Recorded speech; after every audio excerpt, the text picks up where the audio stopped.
MTN News, this is Montana This Morning.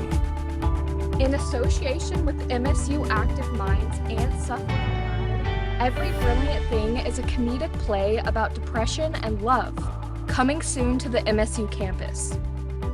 The hacking of a presidential campaign and some new policy statements. I'm Carissa Lawson. Coming up, what the two sides of the presidential race had to say this weekend. Our mission is to connect as many people as possible to horses because we know the therapeutic power of horses. And now everyone needs a helping hand every now and then. We're going to check in on some seniors, maybe getting a helping hoof or two. Alrighty, it is 6 o'clock on this Monday morning. Jane McDonald and Matt Elwell with you bright and early on this Monday morning, Matt. It's Monday already. We did it. Yeah, we made it through the weekend. Rounded the bend. Yeah, the cooler temperatures have been welcome, I think. Absolutely. And it looks like the cool temperatures stick around for a few days, so that's positive for us.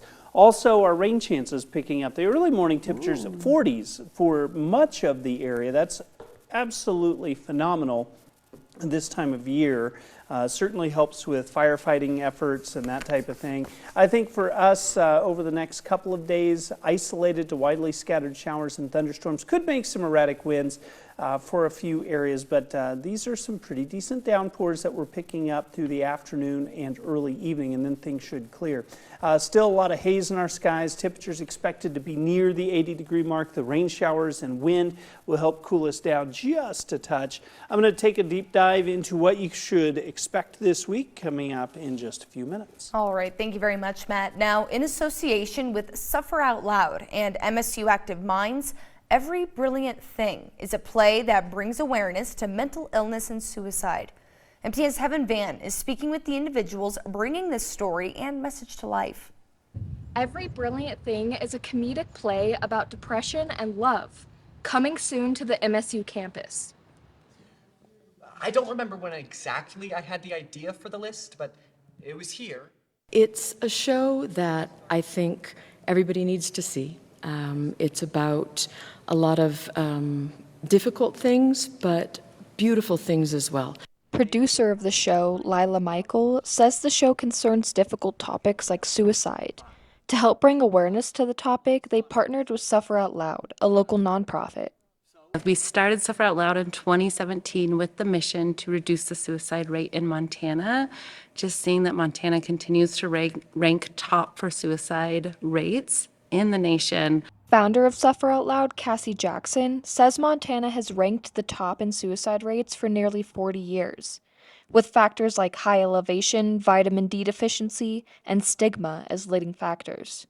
Montanans are seen as we're tough and we're independent and we can handle anything, but the reality is it takes a lot of strength to reach out and ask for help. So we're trying to change that stigma. Actor Hugh Burrows tells me the story is relatable to all audiences, featuring a person who is faced with multiple challenges throughout their life.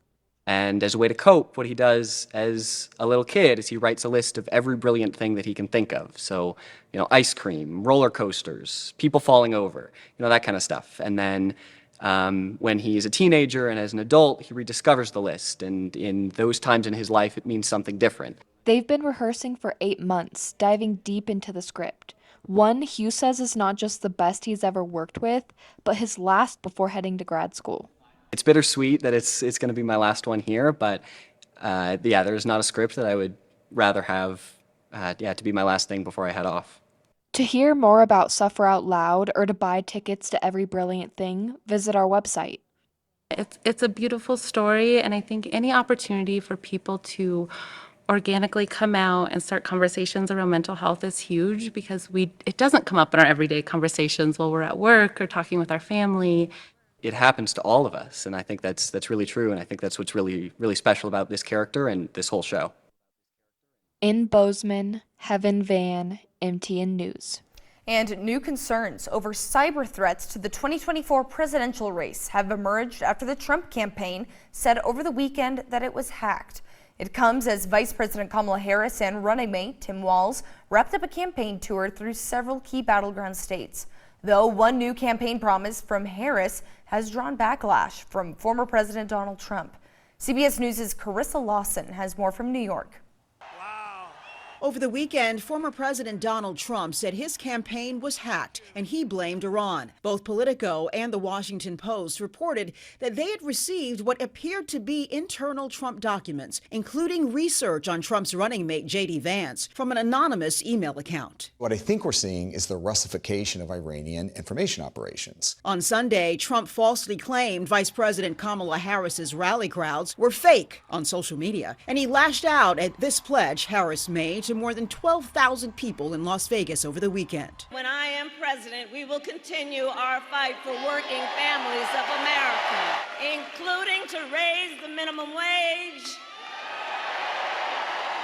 and eliminate taxes on tips for service and hospitality workers. The Trump-Vance campaign called Harris a copycat for echoing Trump's earlier proposal to end taxes on tips. Meanwhile, Vance voiced support for a Democratic policy, the child tax credit, on CBS's Face the Nation Sunday. We should expand the child tax credit. If you think about what the child tax credit does. So you and the Biden administration agree on the child care tax credit? Well, we think it should be bigger. Also on CBS News Sunday, President Joe Biden gave his first interview since dropping out of the 2024 race. A number of my Democratic colleagues in the House and Senate thought that I was going to hurt them in the races. And I thought it'd be a real distraction. The president also said he plans to campaign for Harris. Carissa Lawson, CBS News.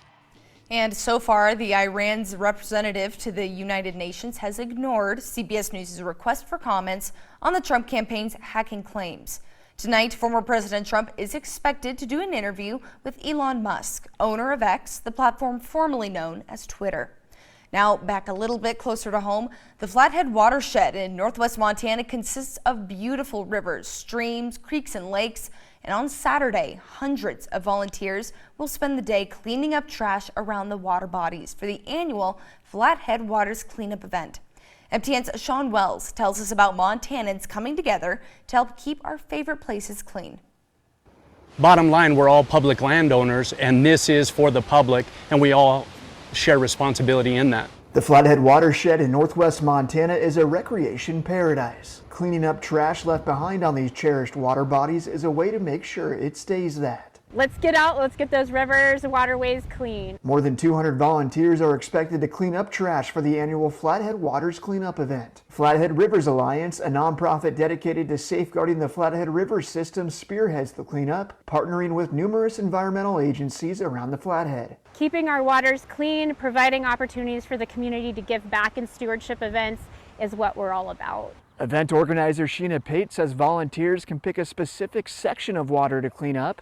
She says it's a great way to give back to Mother Nature. Grab your friends, family, co-workers, come on out. It's a great opportunity. Float rivers, float lakes, walk shorelines. It's just a great way to connect with the natural resource and give back. The cleanup event runs from 9 a.m. to 3 p.m. on Saturday with an after party at Sacred Waters Brewery in Kalispell from 4 to 8 p.m. Prizes are given out for various categories. Pate says last year's event totaled 5,000 pounds of trash cleaned up. We'll weigh in, we'll figure out who's collected the strangest item, the heaviest item.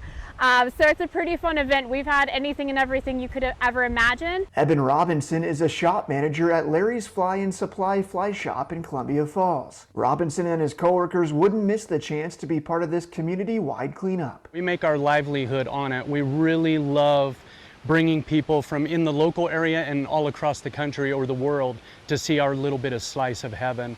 And so we take great pride in the beauty and the pristine nature of it. Robinson hopes the next generation of outdoor enthusiasts will be inspired to keep Montana clean. We want to, start teaching at a young age, get people more involved in the stewardship of it, the conservation of it, and take ownership in it. In Columbia Falls, Sean Wells, MTN News. And a program in Hamilton is teaching teenagers how to tend to a farm and grow organic produce. Though the hard work, they also gain invaluable experience on how to be self-sufficient. MTN's Emily Brown visited the farm to learn more in this morning's Montana Agriculture Report. Teen interns are getting their hands dirty this summer at Cultivating Connections in Hamilton, where they're learning sustainability skills for their everyday lives.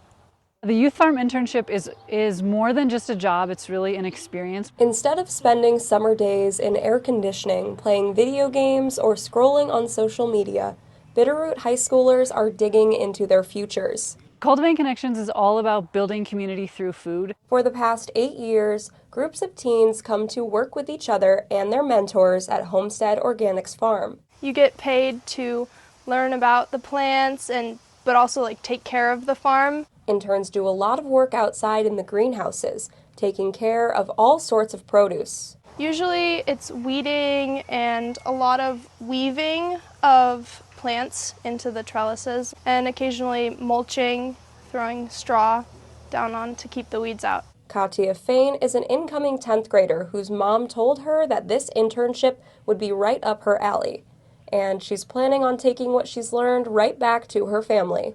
My family, we do like a little garden sometimes, so then I'll take away like all of the ways to keep the plants alive. Incoming 9th grader Mason Strain is accustomed to doing yard work and helping with his grandmother's raspberry patch. He tells me he's enjoying time he gets to spend in the kitchen cooking with some of the crops he's grown.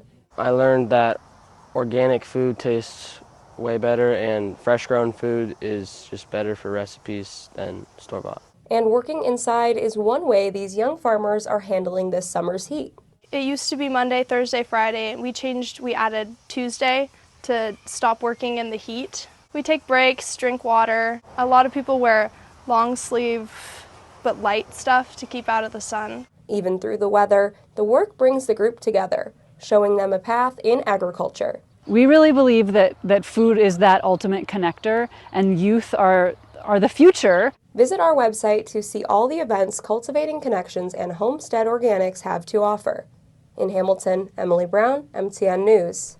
Now, you may have heard of equine-assisted therapy before, but these two women who own the horse healing business in Northwest Wyoming are bringing the magic touch of hands that need it most. Penny Preston brings us this story from Cody. Just after lunch, residents at this assisted living home make their way to a bus and up the steps. One by one, they make the challenging climb. But so many have chosen to go on this trip, they have to bring an extra car. And this is why. Hands that are not young feed hearts that are, with the touch of creatures large and small. Wyo Hoofbeats often brings horses, ponies, cats, and dogs to Cody and Powell's senior living centers. Fundraisers and grants pay for the visits. But on this day, the seniors jumped at the chance to come out to the farm. Why? The magic of touch is the answer. We asked co-founders Heather Bales and Jody Goldbach why they decided to do this.